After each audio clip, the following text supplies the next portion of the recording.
All praises to the Most High God of Abraham, Isaac, and Jacob. This is Israelite Prepper here again, and greetings to all the brothers and sisters out there. I got an interesting phone call. I believe it was last night. I believe it was last night, and a sister called me, and we began to talk a little bit. And she was like, "Well, Pastor, what do you think about what's going on in the world? What do you think about?" These other congregations and stuff like that, other people who are, what we call in the truth. What do we think of these people? And so we brought up a couple of the camps that are out there. Some of those camps are your IUIC, the GLCC, the GMS, the ISUPK. I've even brought up, maybe Shofar Mountain, Straightway, stuff like that. Israel of God, Israel Church of Jesus, House of Jacob, things of that. And we started talking about some of the current events that are growing out, some that all of us see. We say, okay, well, it looks like there could be some terrorism. When it comes to the end or some sort of massive paradigm shift, people have their own ideas. Some people come to the conclusion that there's going to be like a terrorism or something. I mean, if you've seen some of the episodes of, say, like Doomsday Prepper or something like that, you have people, they think there's going to be terrorism. Some people think there's going to be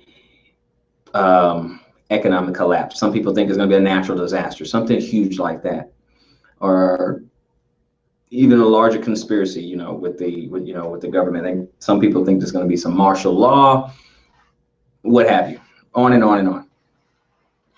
And with that being said, she said that, there's a lot of us in the truth, meaning, Israelites. We're in the truth, and, we kind of try to keep our finger on the pulse and try to discern the winds of change.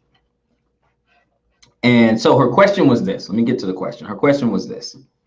She said, Pastor Robert, why aren't more pastors and leaders of these congregations, why aren't more of them talking about prepping,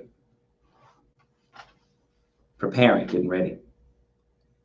Meaning, if they have the ear of the people, if they have a congregation, if they have a following, why are they not simply telling them, hey, let's prepare or build a community?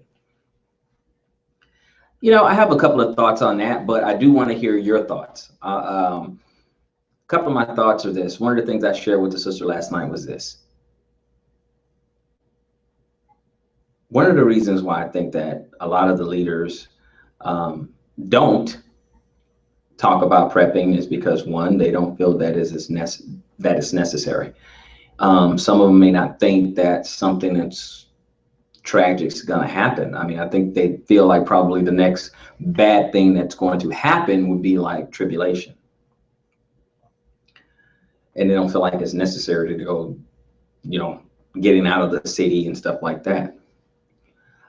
The other thing I mentioned to the sisters, I said that it could be complacency. They're happy. They're comfortable. They're fine.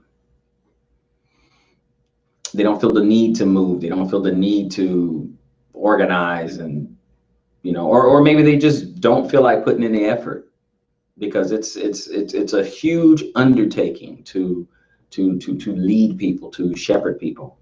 It's a huge undertaking.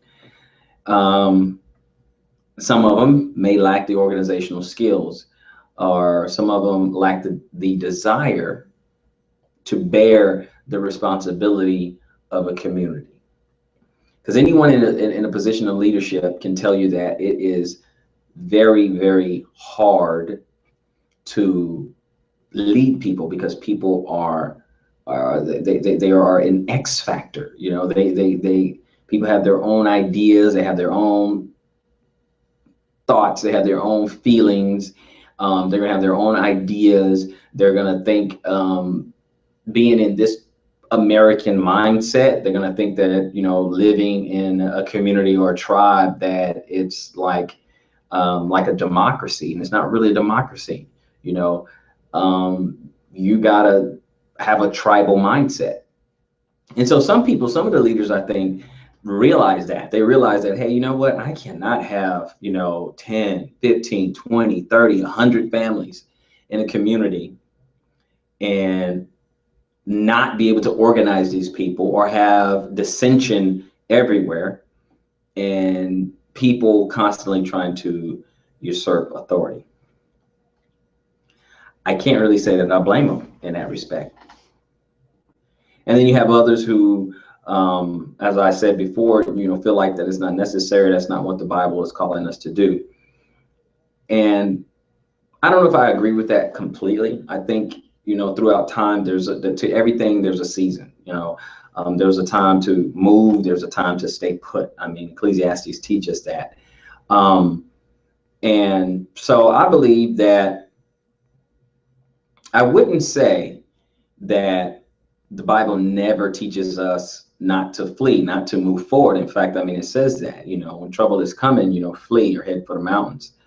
Noah was the first prepper. He was preparing for over 100 years, preparing the ark and getting things ready and provisions and stuff like that. And obviously, the Lord helped him, but he was prepping, Abraham shepherded people and moved around a bit. The Bible, has plenty of, examples, or at least enough examples for us to see. I mean, Moses, shepherded people into out of Egypt and into the wilderness. And Joshua took, after all that generation died out, Joshua took in, the new generation. So, and he was more like a general, but he shepherded the people. So, there are times when you have to move. Okay, that's wisdom and that's discernment. So obviously, I'm of the belief that it is about time to move. Why? Because there's a lot of things out there. There's a lot of things that are about to transpire. Okay, here we are in 2016, and we are right there at the door of figuring out who's going to be the president and stuff. Whether it's the Hillary and Bernie and Trump and Cruz and all that stuff.